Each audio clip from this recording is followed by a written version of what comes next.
Hello everyone, welcome back to Korea at Korea. ඉතින් ඔන්න මගේ YouTube channel එකත් එක්ක එකතු වෙලා ඉන්න ඕගොල්ලන්ව මේ වීඩියෝ එකටත් සාදරයෙන් පිළිගන්නවා. ඉතින් ගොඩ දෙනෙක් ඉල්ලීම මත මට මැසේජ් දාලා තිබ්බා වීඩියෝස් ගේන්න නැත්තේ අයියා අක්කේ කියලා අහලා. ඉතින් sorry ගොඩාක් busy. අතරම දැනුත් part time කරන ගමන් ඉන්නේ. මොකද මම වැඩ කරන්නේ මාට් එකක. ඉතින් පොඩි ෆ්‍රී වෙලාවක් හම්බුණා. අද කට්ටිය අඩුයි. ඒ නිසා තමයි ඔන්න ඕගොල්ලෝ මගෙන් අහපු ප්‍රශ්නයකට උත්තරයක් විදිහට වීඩියෝ එක අරන් ආවේ. ඉතින් ගොඩ දෙනෙක් මගේ අන්තිමට දාපු වීඩියෝ එකෙන් පස්සේ මගෙන් ඇහුවා මගේ හස්බන්ඩ් ආවේ කොහොමද? ඩිපෙන්ඩ් වීසා එකට මොකද උනේ? ඩිපෙන්ඩ් එනවා නම් කොහොමද කරන්නේ? වගේ ගොඩාක් ප්‍රශ්න ඇහුවා. ඉතින් මම කලිනුත් කිව්වා වගේ ආයෙම කියන්න ඕනේ මගේ හස්බන්ඩ් ආවේ ඩිපෙන්ඩ් වීසා එකකින් නෙමෙයි. එයා ආවේ ස්ටුඩන්ට් වීසා එකකින්. එතකොට කොරියාවට ස්ටුඩන්ට් වීසා වලින් ඉන්න බලාපොරොත්තුෙන් ඉන්න ඕගොල්ලෝ ගොඩක් විස්තර හොයනවා සහ ඇවිල්ලා ඉන්න අයගෙන් තොරතුරු අහනවා. ඉතින් එතකොට ඔයාලා ඒ අතරදී දැනගන්න ඇති කොරියාවට ස්ටුඩන්ට් විදිහට ආපු ගොඩක් දෙනෙක්ට තමන්ගේ ඩිපෙන්ඩ්ව ගන්න බැරි වෙලා තියෙනවා. ඇත්තටම මාත් එක්ක ආපු ගොඩ යාළුවන්ට තාම එයාගේලාගේ ඩිපෙන්ඩ්ල ගන්න බැරුව ගියා. මං දැනුවත්ව ඒ කියන්නේ 2000 මම ආවේ 2024 මාර්ච් ඉන්ටේක් එකේ 2024 මාර්ච් ඉන්ටේක් එකේ. ඉතින් එතකොට මාත් එක්ක ඒ පැරලලි ආපු මන් දන්න එකම එක ස්ටුඩන්ට් කෙනයි පර්සනලි යාගේ ඩිපෙන්ඩ්ව ගත්තේ ඒ ආපු දවස්වල. ඊට පස්සේ මේ රීසන්ට්ලිත් මං දැක්කා ඒජන්සි එකකින් ඩිපෙන්ඩ් වීසා ගත්තයි කියලා පෝස්ට් කරලා තියෙනවා. හැබැයි ඒව ගැන දන්නේ නැහැ. මම පර්සනලි දන්න එකම එක්කෙනයි ඒ කියන්නේ කොරියාවට 100ක් විතර ස්ටුඩන්ට් ආව නම් 101ක් වගේ ප්‍රතිශතයක තමයි මේ ඩිපෙන්ඩ් වීසා එක සක්සස් උනේ. එතකොට ඔයගොල්ලෝ දන්නවා මමත් ඩිපෙන්ඩ් වීසා මගේ හස්බන්ඩ්ට එකපාරක් ඇප්ලයි කළා. එතකොට ඔයගොල්ලන්ට ප්‍රශ්නයක් ඇති මේ ඩිපෙන්ඩ් වීසා එකට මොකද උනේ කියලා. ඇත්තටම ඩිපෙන්ඩ් වීසා එකපාරක් රිජෙක්ට් වුණා මගේ හස්බන්ඩ්ගේ. ඊට පස්සේ මම එතනින් එහා ඩිපෙන්ඩ් වීසා එකට try කළේ නැහැ. හේතුව මාත් එක්කම දාපු මගේ යාළුවන්ගේ ආයෙම ඩිපෙන්ඩ් වීසා දැම්මත් ඒගොල්ලන්ගේ ඩිපෙන්ඩ් වීසා එක රිජෙක්ට් වුණා. ඉතින් ඒ නිසා මම පර්සනලි හිතන හේතුව තමයි මේකට. මොකද අපි එද්දි අපිව අපේ ස්ටේටස් එක මැරිඩ් ස්ටේටස් එක සිංගල් කියලා ඇප්ලයි කරලා ආපු එක රීසන් එකක් කියලා මම හිතනවා මේ ඩිපෙන්ඩ් වීසා එක රිජෙක්ට් වෙන්න. ඒක ඇත්තද බොරුද කියන දන්නේ නැහැ. ඒකට එක හේතුවක් මම ඔයගලන්ට කියන්නම්. මොකද මම එම්බසි එකට කොරියන් එම්බසි එකට ලංකාවේ එකපාරක් කෝල් කරනවා. කෝල් කරලා මම අහනවා මගේ ඩිපෙන්ඩ් වීසා එක රිජෙක්ට් වුණා. ඒකට රීසන්ස් ටිකක් තිබුණා. එතකොට මට ඒක දැනගන්න පුළුවන්ද? මට ක්ලැරිෆයි කරගන්න පුළුවන්ද? ඇයි මේ වීසා එක රිජෙක්ට් උනේ? ආයෙම මං වීසා දාද්දි ඇප්ලයි කළොත් ගැටලුවක් වේද කියලා. ඒ අවස්ථාවේ මට කොරියන් එම්බසියෙන් මගෙන් ඩිරෙක්ට්ලි අහනවා ඒ කෝල් එක ඔපරේටර් කරපු ඒ මිස් මගෙන් අහනවා ඔයා ඇප්ලයි කළේ කොහොමද? ඔයා ඇප්ලයි කළේ සිංගල් දාලාද කියලා. එතකොටම මට එතනදී ඩවුට් එකක් එනවා. මොකද මේක තමා ගැටලුව කියලා. මම ඒක තහවුරු කරගත්ත නිසා එතනින් එහා මම ඩිපෙන්ඩ් වීසා වලට try කරන්න ගියේ නැහැ. ඒ නිසා තමයි මම මගේ හස්බන්ඩ්ට ඩිග්‍රී එකක් තිබුණා. ඉතින් ඉෂුව එකක් නැතුව අපිට ස්ටුඩන්ට් වීසා ඇප්ලයි කරන්න පුළුවන් කියලා දන්න නිසා ස්ටුඩන්ට් වීසා වලට try කළා. ආයෙම ඩිපෙන්ඩ් try කරන්න ගියේ නැහැ. එතකොට ස්ටුඩන්ට් වීසා ඉන්න කොච්චර ප්‍රමාණයක් වියදම් වුණාද වගේ ඔයගේ ප්‍රශ්න අහලා තිබුණා මගේ හස්බන්ඩ්ගේ ආව වීඩියෝ එක දැම්මට පස්සේ. ඉතින් එයාටත් normally ස්ටුඩන්ට් කෙනෙක්ට එන ලක්ෂ 25ක වගේ මුදල් ප්‍රමාණයක් තමයි වැය වුණේ. එයාට ස්ටුඩන්ට් විදිහට එන්න එයාට ස්කෝලර්ෂිප්ස් තිබුණේ නැහැ. මං එද්දි මට ස්කෝලර්ෂිප්ස් තිබුණා. ඒ නිසා මට වියදම ටිකක් අඩුයි. යාටත් normally ස්ටුඩන්ට් එන්න ගියේ සාමාන්‍ය ස්ටුඩන්ට් වීසා process එකට යන වියදමම තමයි. ඒකට ඩිපෙන්ඩ් වීසා එක ගැන කතා කරද්දී මේ ඩිපෙන්ඩ් වීසා එක ඇප්ලයි කරනවා නම් කෙනෙක්ට කොහොමද වෙන්න ඕනේ process එක එහෙම අහනවා. ඉතින් ඇත්තටම මගේ ඩිපෙන්ඩ් වීසා සක්සස් නැති නිසා ඒක සක්සස් කරගන්න ඕන ප්‍රොසීජර් එකක් කියන්න මම දන්නේ නැහැ. ඉතින් ඩිපෙන්ඩ් වීසා එකක් සක්සස් වෙච්ච මන් දන්න පර්සනලි යාළුවෙක් ඉන්නවා. එයා මට කිව්ව විදිහට නම් එයා ලොකු ෂෝ මනි එකක් කොරියාවෙන් පෙන්නලා තිබුණෙත් නැහැ. ඒ වෙද්දි මම වීසා දාද්දි මම කොරියාවෙන් මාන් 1200ක විතර මුදලක් පෙන්නලා තිබුණා. ඒ මගේ යාළුවා පෙන්නලා තිබුණේ මන් දන්න කෙනා පර්සනලි එයා පෙන්නලා තිබුණේ මාන් 900ක් වගේ මුදලක්. ඒතර ෂෝ මනි එකත් මම පෙන්නපු ප්‍රමාණයට වඩා එයා පෙන්නපු ප්‍රමාණය ගොඩක් අඩුයි. එතකොට ඒ වෙලාවත් එයාගේ වීසා සක්සස්. හැබැයි එයා ඇප්ලයි කරද්දි එයාගේ ස්ටේටස් එක එයා මැරිඩ් දාලා ආපු කෙනෙක්.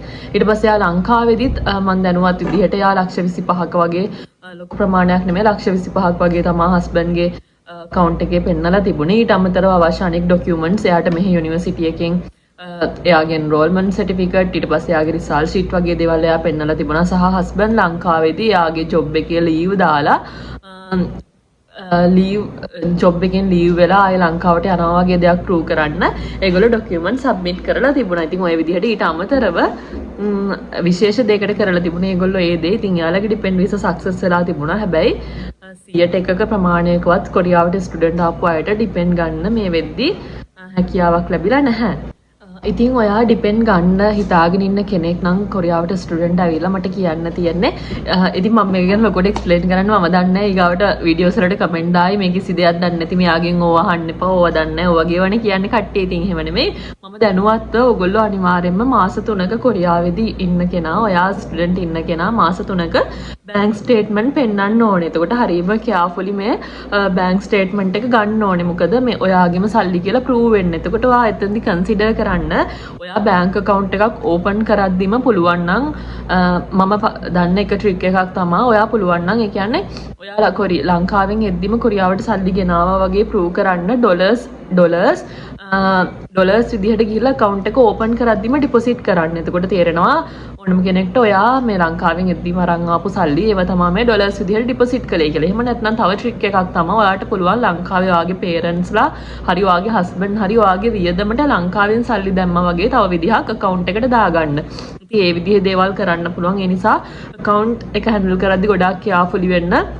ලංකාවේ දන්න අයගෙන් account වලින් directly සල්ලි transfer කරගන්න යන්න එපා. ඒ වගේ දේවල් කරන්න එපා. ඉතින් bank statement එක හරිය carefully ගන්න.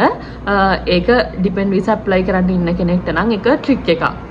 ඊට අමතරව ඔයා depend visa එකක් apply කරනවා නම් ඔයා කොරියාවේ ඉන්න ස්ටුඩන්ට් සිද්ධ වෙනවා invite කරලා letter එකක් වගේ දෙයක් ඔයා lawyer කෙනෙක් ඉස්සරහා ඒ letter එක certify කරලා ලංකාවට යවන්න. ඒ කියන්නේ ඔයාට invite කරන reason එක දාලා හිතන්න ඔයාගේ ස්ටඩීස් කරගෙන යද්දී ඔයාට ස්ට්‍රෙස් ඒ නිසා ඔයාගේ husband හරි wife හරි වත් එක්ක ඉන්න ඕනේ. ඔයාගේ reasons දාලා සහයත් කොරියාවට ඇවිල්ලා කොරියාව විසිට් එකක් ගිහිල්ලා එන්ජොයි කරන්න වගේ දේවල් දාලා ඔයා ඉන්විටේෂන් ලෙටර් එකක් ලියන්න ඕනේ. ඒ එක්කම වීසා ඇප්ලයි කරද්දී ඔයාගේ ඩිපෙන්ඩ් ලංකාවෙන් normal අපි වීසා ඇප්ලයි කරන විදිහටම SOP එකක් වගේ දෙයක් එයාලට සබ්මිට් කරන්න වෙනවා. ඊට අමතරව තව සබ්මිට් කරන්න වෙන ඩොකියුමන්ට්ස් මම කලින් කිව්වා වගේ යුනිවර්සිටි එකේ ඩොකියුමන්ට්ස් ටික enrollment certificate, transcript, tuition payment certificate වගේ ඒවා. ඊට අමතරව ඔයා මෙහෙ part time කරද්දී හෝගා එකක් අරන් නම් කරන්න. එතකොට අර හෝගා එකේ part time කරන්නේ හෝගා එක work permit එක submit කරන්න වෙනවා. ඊට අමතරව ඔයාගේ ARC card එක, ඒ කියන්නේ ඔයාගේ aliens registration card එක submit photocopy එකක් submit කරන්න ඕනේ. ඊට අමතරව ඔයගලන්ගේ marriage certificate එක apostille කරලා foreign ministry certify කරලා submit කරන්න ඕනේ. embassy දාන්න දෙයක් නැහැ. මොකද ඉතින් embassy එකටම submit කරන නිසා.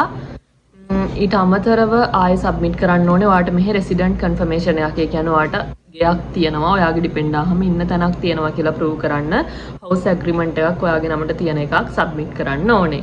ඔයාගේ මේන් ඩොකියුමන්ට්ස් ටික ඕවා තමයි. ඊට අමතරව සපෝටිව් ඩොකියුමන්ට්ස් විදිහට ඔයාලට පුළුවන් ජොබ් වල සර්විස් ලෙටර්ස්, ඩිපෙන්ඩ් ගෙත් එඩියුකේෂන් ක්වොලිෆිකේෂන් ලෙටර්ස් ඔයාගේ දේවල් සබ්මිට් කරන්න පුළුවන්. ඉතින් මම දැනුවත්ව ඩිපෙන්ඩ් වීසා එකට රෙඩි කරගන්න ඕන ඩොකියුමන්ට්ස් ටික ඕවා. ඉතින් ඕවා රෙඩි කරලත් මගේ ඩිපෙන්ඩ් වීසා එක නම් රිජෙක්ට් වුණා. ඉතින් මම කලින් කිව්වා වගේ මගේ රීසන් එක වෙන දෙයක් වෙන්න පුළුවන්. ඉතින් හරියට ස්ටුඩන්ට් වීසා ඇප්ලයි කරද්දි තමන්ගේ මැරිටල් ස්ටේටස් එක හරියට මැරිඩ් දාලා ඇප්ලයි කරපු කෙනෙක්ට ගැටලුවක් වෙන්නේ නැති වෙයි. මොකද ඒගොල්ලෝ ඒ කියන්නේ ඒගොල්ලෝ ලීගලි ඩිපෙන්ඩ් කෙනෙක් ගන්න පුළුවන් ස්ටේටස් එකකින්. එතකොට කොරියාවට ඇවිල්ලා තියෙන. එතකොට ඒක ප්‍රශ්නයක් නැති වෙයි. ඒ නිසා carefully accounts handle කරලා try කරලා බලන්න. ලංකාවෙත් සාමාන්‍ය හොඳට accounts details පෙන්නලා හොඳ visa consultant කෙනෙක්ගේ guidance යටතේ මේක try කරන්න.